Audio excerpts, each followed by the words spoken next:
Good evening. I will call to order the Finance Committee meeting on December 11th, 2023 at 7 p.m.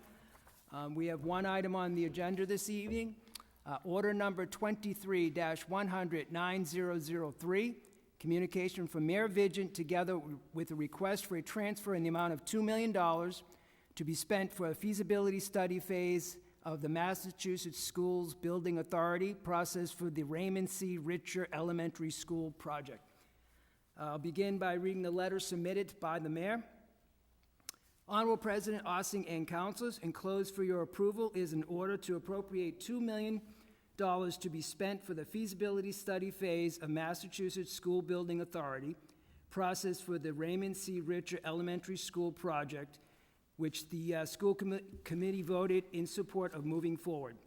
In addition to the draft language, a transfer request in the amount of $2 million from free cash, the MSBA will reimburse the city for approximately 70.37% of all eligible costs incurred during the feasibility study. As some of you may recall, the vote is required by the MSBA as part of the eligibility period and is a prerequisite to moving forward in the MSBA process. If the city does not appropriate funds for the feasibility study, it will no longer remain in the MSBA pipeline for a project at the Richer Elementary School. In 2016, we went through a feasibility study for Richer School, and at that time, MSBA believed the school did not have the space to efficiently accommodate the increased enrollment, and a larger location would be warranted.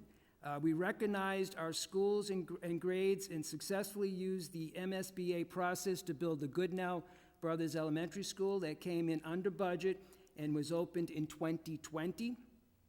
In June 2023, the MSBA voted to authorize the city into eligibility period for the second time. The 270-day eligibility period formalizes and streamlines the beginning of the MSBA's grant approval process and determination of financial and community readiness for this project. During the feasibility study process, the city will conduct procurements to hire an owner's project manager and designer. Once the professional team has been formed, they will begin to study the various options for Richer Elementary School. This includes analyzing a major repair of an addition to the existing building, identifying potential sites, testing those sites for suitability for construction, and designing the school project to the schematic design level of detail. At the conclusion of the feasibility study phase, the city will return to the MSBA Board of Approval of the entire project and to the City Council for approval to fund the full cost of the project. The city's legal department and the MSBA have reviewed the attached vote language to ensure that it conforms to all requirements. Any changes to the vote language must be approved by the MSBA's legal department. If you have any questions or comments, please contact the school's finance director, Thomas LaFleur. Sincerely, Arthur G. Vigent, Mayor. Good evening to the superintendent and the director. If you would like to come up and answer any questions that the finance committee may have.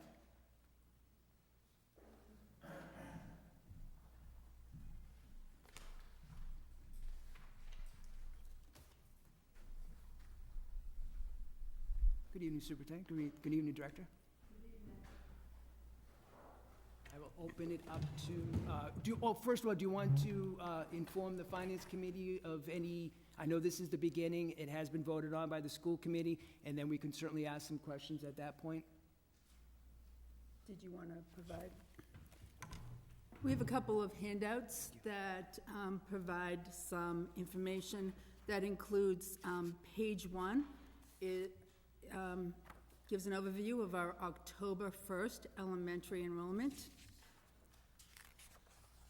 The second page is also an overview of what our understanding is of the current recommendation of one possibility of what we would need to replace Richer School with.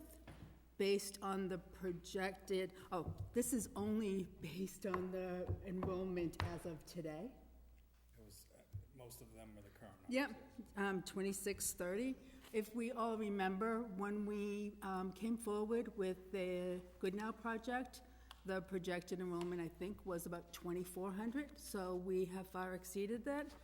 We've also included some of the enrollment projections that were prepared by the MSBA, because they are projecting a further increase of enrollment based on last year's numbers, I believe, and they are not including some of our newer enrollments, and that is an increase of,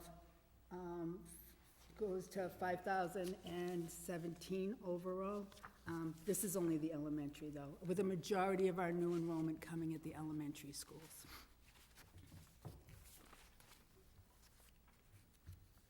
Thank you. I'll open it up to the Finance Committee as well as the full council. Council Orm. Thank you for being here, and I had a couple questions. In fact, I think you just provided the answer to one of them, and that was the enrollment certification executed. It was on this chart here, and it didn't show one way or the other what the status was. It was just that it was required on November 28th of this year. Is that what this is now? So what the enrollment certification was, that we provided them with the October 1st. They also looked at future enrollment as well. They were looking at new buildings and projected enrollment of that, as well as births. They were expecting, they're trying to project out what our enrollment will be by the time the project is completed, and that's what their numbers are. And that is this chart here. At the very end? Okay, I haven't gotten to that part yet, but, so these charts, do they indicate that enrollments will be going up or down? Yes. Up, okay. Yeah. By what kind of percentage are we looking at? We're looking at about I'll 200 to get to that. 300 students. 200 to 300, okay. Yeah. And then I thank you for that. The other questions I had are related to the letter from the mayor. First question was related to, let me get to that now, but thank you for getting this information to us. Obviously, that's quite a bit of quite a few students, if you have an average size of 20 to 21 per class. It was mentioning that we're going to get 70.37% back in the cost, the eligible cost. What is everything that we plan on doing with this are eligible, or are there costs that are not eligible? At this point, we don't know what we're going to do until we do the feasibility study. So you won't know what will be reimbursed, so, The vast majority of a feasibility study is reimbursed. The cost of land would not be, if we move forward with a new building. you see, so at this point, the vast majority of the feasibility study may be 70.37, but if we're looking at additional land, which brings me to my next question, and that was in the last paragraph, second to last paragraph. It talks about the feasibility study, and it says, this is according to the mayor, this includes analyzing a major repair of an addition to the existing building. I understand that, that's fine. Identifying potential sites. So is this feasibility study not just to look at Richer, but maybe look at sites where a new school could be built? Is that part of this study? So it will remain a question, I think, for all of us. The last time we went through this process, the Richer School site, at that time, there were concerns about the size of the building that would need to be put onto that site, and because it is surrounded by wetlands. So that's what the feasibility study would do, once again, is to evaluate what we need. We did include the second page so that everyone knew we are just having to build an elementary school that's approximately 900 students for the new Richer School. It's only to address the overcrowding we have as of today. And that one goal, and those numbers and those classrooms from the other schools into that building, is the only goal there, is to return the libraries to the other 3 elementary schools, which we currently do not have a physical space. We have the books, they're all over the buildings, and students can still have access to them. But that would only remove the educational spaces that are in that space now back and open it up. So if we have an increase of enrollment, this new building would have to be even bigger than that. And when you're talking about the library, that's specific to Richer School? Richer School doesn't have, none of our elementary all schools of the currently, elementary. yes, they're all used as classroom spaces or other, and multiple So classrooms you've in been some trying to cases. find space, it sounds Yeah, like, yes. until we can look at adding on to Richer, or more importantly, that we may be needing to look at land where a bigger school could be built. Is that my correct understanding? Yes, or if we could have a larger or multiple floors, we don't know what, that's what the feasibility study will allow us to know, look at all the different options. All the options we'll be looking at is expanding our capacity at K through 5. And then it mentions in the last paragraph about, and to the city council for approval to fund the full cost of the project. I know you're saying you're at the preliminary stages, but do you have a range? Is this gonna be like 20 million to 500 million? Just giving you a silly range, but have you thought of numbers at all yet, or are you waiting for Honestly, this? Counselor, if everything went on schedule, you're probably 2 to 3 years away from construction even. Yes. Oh, sorry. The rate of construction inflation right now is outrageous, as we all know, so I wouldn't even hazard a guess. So sit tight, wait for the feasibility study to be completed, and then after that, you might have a better idea of numbers today and hopefully projected, but as you said, construction cost changes. I know we've seen that over the past years, and I just want to make sure, I'm in favor of supporting the 2 million. We need the school space, but I look at this schedule, it's pretty aggressive. It pretty much is saying by February 20, this schedule with the yellow lines here, it says by February 26, it's required that a recommendation be taken at, and I'm not sure, I'm reading a little blue here, recommendation action with Mayor Vision prior to December 31st. That's what we're doing right now, but does it look like we're gonna be able to get this done in approximately 2 months? Absolutely. If the council approves the funding, we'll work towards a feasibility study agreement within days. Do you have anyone in mind for the study, for the manager as well as for the, there's another person mentioned here too? The OPM, Manager and, I don't. The OPM generally will probably go out to bid yeah, and what's that time to go out to bid? next year. So are we gonna make February 26th? That's what my concern is. Point of information, Mr. Chair. Mr. President, So Council, the February vote is, 26th vote is for the council to approve the money for the feasibility study. Okay. The feasibility study will take a year plus to get done. So that February date is just for the council to say, yes, we agree with giving $2 million and approving the order that says we're gonna go launch it. All the other stuff is gonna take place in 2024, early 2025. So that February 26th is only for the 2 million. So you're going out to bid and coming back to us, and hopefully it'll be under 2 million, or 2 million or under. Again, point of information. Is that, yeah, So no, Thank you, if you Mr. can President. help. No, that's okay. The $2 million is to do the study. They're not coming, we give them $2 million, they don't come back to us till they're done, yes.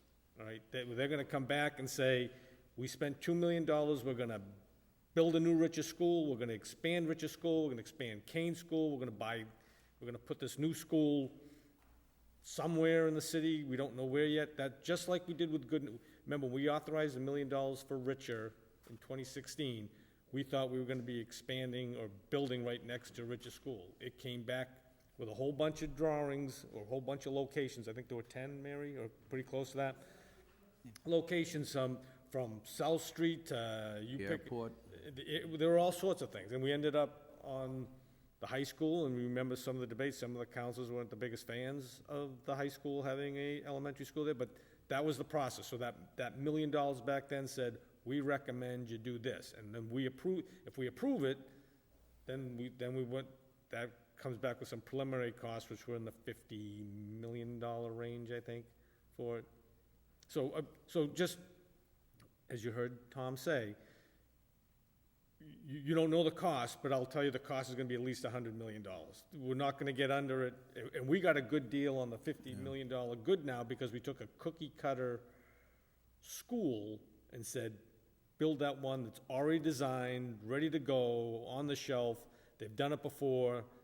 Take advantage of all those efficiencies of scale of building and build that school for Marlborough. And we were able to do that. We were very successful at it.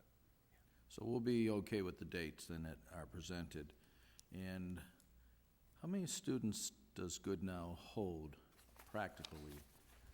So we built Good Now for 610 students, and there's currently 814 students enrolled in that building. We really need to start assessing, be ready for additional schools maybe, but hopefully a big enough school to, again, it will take some time, but at least I now know the February 26th date, from what I'm hearing, will be sufficient to have us vote on that, and then you go to work, and then hopefully in a few years we'll know where we're going, but will you know by February 26th if we're going with Richer or looking at land? You won't know. Okay, that's fine. I'm just anxious with the dates, and I thank you for your answers. Thank you, Mr. Chair. Thank you, Councilor. Councilor Perman. Thank you, Chair Irish, and we really appreciate all of the time that's already gone into this, and we know we're still in the beginning part of the process. I did have a couple of questions, and I'm certainly in favor of this. Absolutely, I know we need to do the feasibility study, and just going back to the mayor's letter, I know there was a mention about, we don't want to miss the opportunity to appropriate the funds because we would lose our spot in the pipeline for a project. Are we still competing against other communities for the final projects that are selected, or is it that if we continue through the feasibility study that we are likely to move forward with a project? If we don't go into feasibility, we start from scratch. This original statement of interest was submitted in 2022, so to give you an idea of the 18-month turnaround. So the process would be, if we hit these milestones, we're all set, Okay. we would go in front of the MSBA board. We actually have a shot at the February meeting. It's more likely to be April, and they will invite us into feasibility at that point. Okay. So I believe that would start sometime June of this year. So So we're already along the, okay, I wanted to make sure there wasn't an interval where they say, hey, we really don't think this is a good fit, but certainly that's great that we've had such a good rapport with them from the other school. And then I know there was mention about, potentially building on multiple floors. I know in the past, there have been conversations of concerns with younger grades having multiple floors. Certainly with limited land, going up is one of the few ways you can maximize, the number of classrooms. Just wondering where that is in sort of the best practices. I know that having really young children go up a lot of stairs isn't really practical at the same time.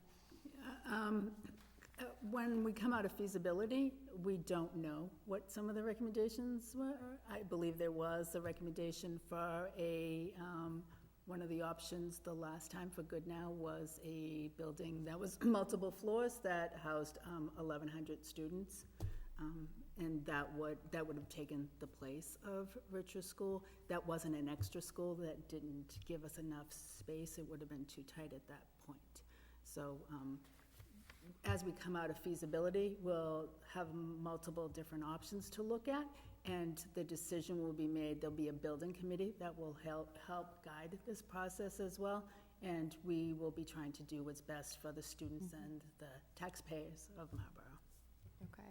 And then I know, and this is probably also from past conversations, just how difficult it is to even still predict some of these projections. I know the extensive information that we just received tonight about, birth rates, which I know are not driving the increase in students that we're seeing here in the community. And just wondering, I know MSBA is, obviously very data-driven and is kind of relying on some of these current projections in order to determine what the school capacity might look like or what is needed for feasibility. But I know we already have exceeded what was projected for Good Now. So how are we sort of able to either kind of educate MSBA about how communities are, still kind of needing a little bit of wiggle room, otherwise you're building a school that is already outdated by the time it comes online? That's a conversation we've already started with them at points, but they are not They have not included some of our increasing population that we know that we will have to serve in their calculations. So their increase is only based on additional housing with very few additional students from new housing and birth rates. But we know we have a majority of our population are not coming from the new housing developments or the birth rate. We know that we have a lot of people that are moving in with family members, and then we recently this year have some expanded shelters that have also increased our enrollment, and that is not included in any of these numbers. And so I guess a follow-up, isn't that sort of, concerning as we move forward, just thinking about, I see the 814 and that's already at good now, and just I know one of the goals is certainly to reduce the average number of students per classroom. And so I'm wondering, are there other things at our disposal, whether it's reshuffling of grades in the schools that allow us to be more nimble in reaching some of these metrics, knowing the population growth is going to continue? Part of the problem is, and we've talked about this, because potentially Whitcomb School is a large facility, but it has over 1,000 students in just 3 grades as it is. And the reason why 5th grade moved out of it in the first place was there is not any room for 19 additional classrooms. So there will be discussions, and we'll be looking at that. I think our best plan of action for this is building similar to Goodnow. Goodnow is a very flexible building. Every single student has a classroom. If we had any need, it would be additional breakout spaces, smaller instructional spaces, special ed rooms, EL rooms, and those types of rooms is something that MSBA is listening to us for those needs. So that would be between the flexible design of the right building, Goodnow being a perfect example as a model school, maybe slightly larger, would give us the capacity to do more and be flexible and to address any needs in the future. Okay. Well, that's good to hear that they are responsive to, some of those other concerns, and certainly that the newer schools have that increased flexibility in how the classrooms can be utilized in the space overall. Are there any other communities that are similar to Marlborough in terms of some of this growth? I know sometimes we make comparisons, they're not necessarily exact, but considering, the large, student population that's increasing, and, is there another community that we're looking to that has done this well and seeing some of the challenges with the school building capacity? To be honest, I think we're all in the same place right now. The communities that are seeing the largest migrant influx are all at the same point we are. I mean, this really just started in the last few years, so nobody's gone full scale to build a building to accommodate the unexpected growth in the student populations. So there's a lot of talk going on between us all, but no one's bridged that gap yet.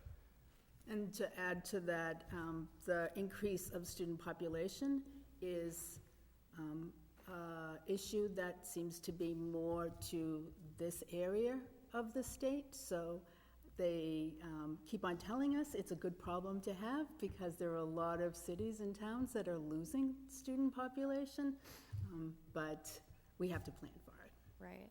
I imagine the location outside Boston, but still close enough, definitely factors into that, and the, highway access certainly for location. Well, I really appreciate it. I know there's so much work that continues to go into this, and it's very challenging, and I'm certainly supportive of the feasibility study and hoping that, we have some menus of options, certainly not, that we only have to build a new school, but, I'm just, I guess my final question, is there intention that we would ever tear down a school using the land to then build something better, or that would be just too cost prohibitive? I don't think anything is off the table right now. I mean, you bring in another issue is swing space, where I put the students for 2 years while this transition happens. So it adds another dimension of cost, at which a lot of those costs would not be reimbursable. Right. So we try to stay away from swing space if at all possible. Okay, well, thank you. I know some of the schools are still having, like I believe Kane School still has the modulars as well, which I know is was not supposed to be a permanent fix, and certainly, hopefully, something we can phase out in the future, but, have been meeting the demand and the population growth. So commend you all for the work that you're doing, and certainly the high-quality education that, students are receiving in all of the schools. Thank you. Thank you, Council Barnes. Any, Council Doucette? Thank you very much. I just want to make sure that the other council members had a chance. So, just in general, in the district-wide elementary enrollment that you handed out, the lower left-hand corner, those are for classrooms, right? The grade fiscal year '24 proposed, those are classes. Is that true? Correct. Okay. About how many students per class now? Is that? So the district-wide average on this, currently, it's 21.2. Okay. I mean, the other thing, as far as population increases go, I was actually surprised there's no bump from COVID. I kept on hearing phrases of COVID babies, but the numbers don't prove it. But there seems to be just an ongoing, slow ramp up as far as population goes.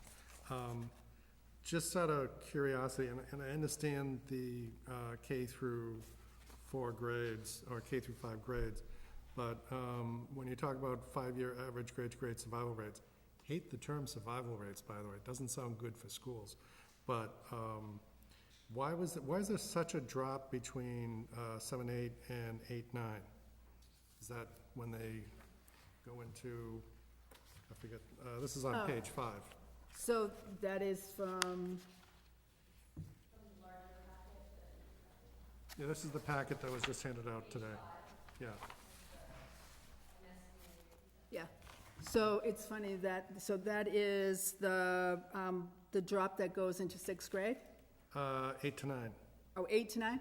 So that would be the different options, so Assabet. So Okay. students go there, and we also have a drop from 5 to 6 for students that are going to AMSA. Okay, And with those were 2 discussions we had with MSBA, because the 8 to 9 drop is pretty common in high schools, as Right. high school students go in different areas. But because we have AMSA, we also have about 75 students that go to AMSA every year. okay, and that's the 5 to 6 trip. That's the 5 to 6 Okay, drop. okay. So is there any flexibility in using something in the Walker building as temporary space or something if we're doing transition, this swap space that you were talking, I forget the term that you used. So we are willing to look at every space there is. More likely for the Walker building would be more like administrative offices. That and- makes sense and too, opening honestly, up yeah. that. The Hildreth building is used partially, so we might be able to also use some of that during the day. It will delay some of our alternative planning, or move alternative programs more to the high school than Hildreth, but that is another building that we've been looking for transitional space. Right, I'm just thinking if the Richard gets torn down and rebuilt, then, it's a different game, and we're trying to figure out, how to effectively position the players. But without a doubt, it's true. This is one of those, positions where it's good to have a problem like this. It means growth is good. People like us, But yeah, it has its own issues, so, thank you for your time, appreciate it. Thank you. Thank you, Council Doucette. Council Roby? Thank you, Mr. Chair. Just to quickly respond to the comment that was made, when we looked at Richer School as the prior school building committee, the idea wasn't to tear Richer down and then build, it was to build on the property and then tear down. So it would be a switch. I would assume that same idea would happen if the site was actually chosen to do that again this time. I guess I'm just going to point out a couple of things, not make comment, but in comparing what we did in 2016 to now, we received the letter from the mayor in March of 2016 with the similar form with the eligibility period beginning February 10th and ending November 7th. We are now getting a letter in December. When the MSBA board met in December of 2022, with the eligibility period commencing on June 1st, with a lot of these things, except for the very last piece, already completed. So it indicates that there's a school building committee already chosen, which was not done until after the mayor's letter in March of 2016. So I guess my questions are similar to some of the others. The increase, I understand, is due to caused by the state with them bringing in people who are housed in our hotels. And I know that that's the reason why Marlborough is one of them, where a lot of communities they don't have the hotel space, and that's what's being used now to house the immigrant population. Marlborough has a lot of hotel space, so we may be one of the larger communities, although I don't think we are the largest. But has the fact that those numbers could decrease in the future been taken into consideration? They're not considering those numbers at all. They're not, but are you? We are not, those are not included in any of our numbers at all. These numbers are just as of today. And they are about, I think, 80 students. And they would be included in the October 1 numbers? K through 12. So elementary only, there is about probably 40 students. Okay, which sounds about right from all the information that we've been receiving. And I guess the same kind of question then becomes, at what point within, I know you said you're willing to look at everything, is that part of what would happen with the feasibility study?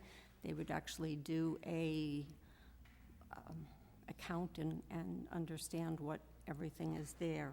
I know, looking at some of the items that they're going to do, again, it seems like they're repeats from things we already did in 2016. So is there a need to really go back and do sites? We didn't have any sites available unless you want to actually take property. And the mayor at the time did not want to do that. Now, a new mayor may be willing to go down that road. I guess it will depend on where the land is and the price.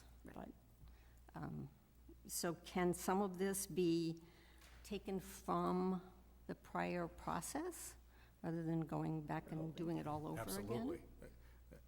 The number we came forward with was based on what you don't see. I've had a bunch of projects that were funded in feasibility last year, and the student counts were contemplating, and in discussion with the MSBA is where we came up with that number.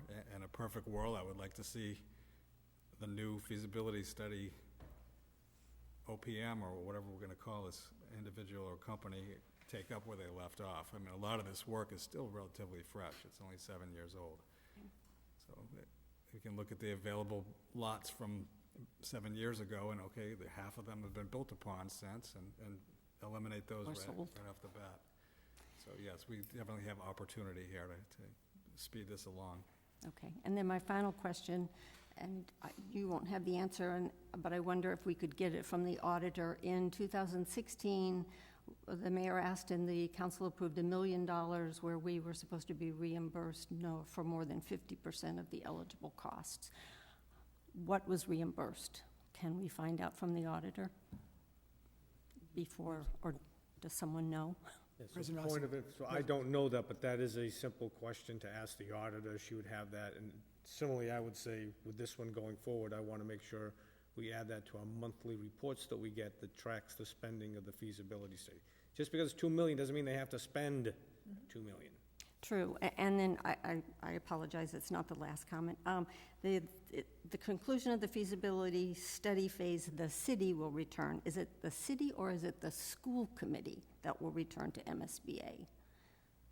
And I wonder if we can get told before we get told what the full cost is going to be, kind of like.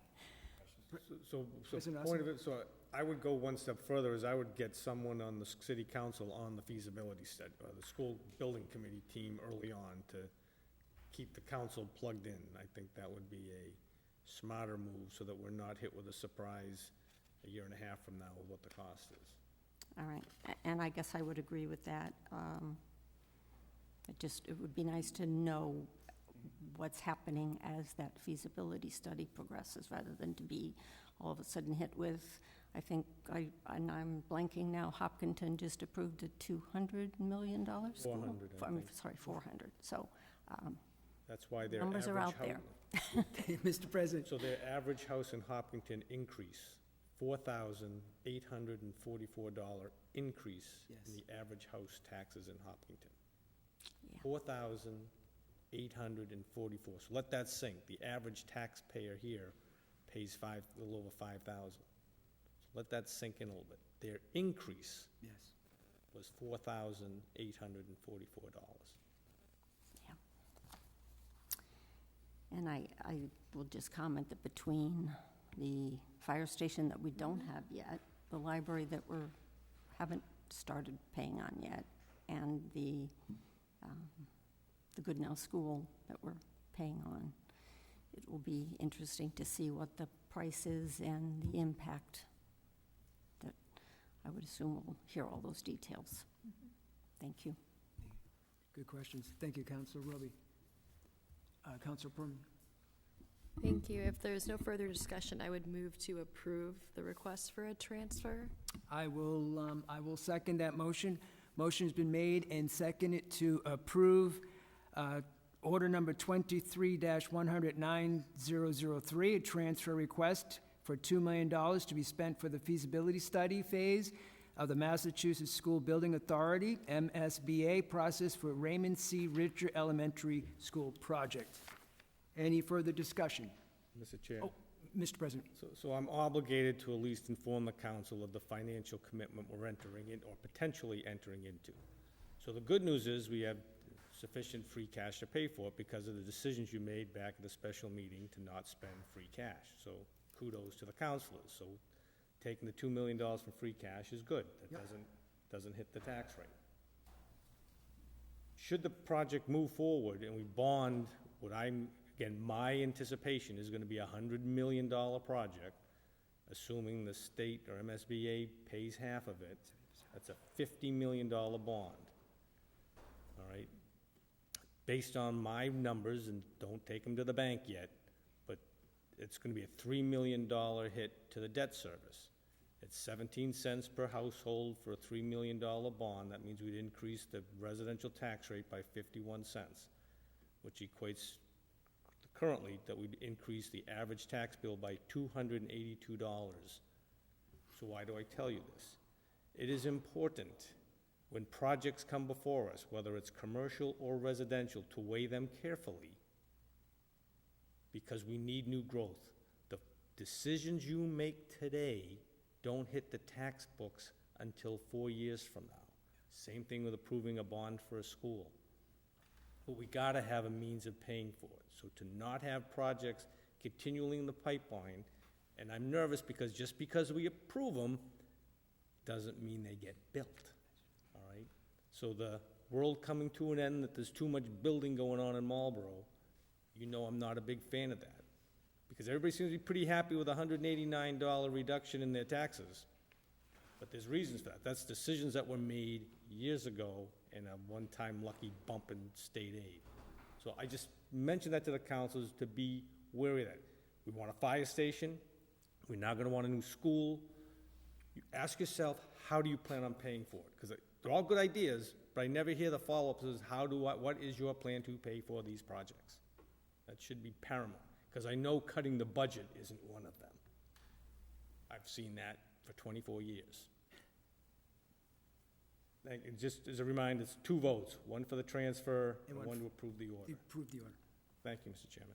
Thank you, Mr. President. All right, motion has been made and seconded to approve the order and the transfer. All in favor? Carries 5-0. I'll entertain a motion.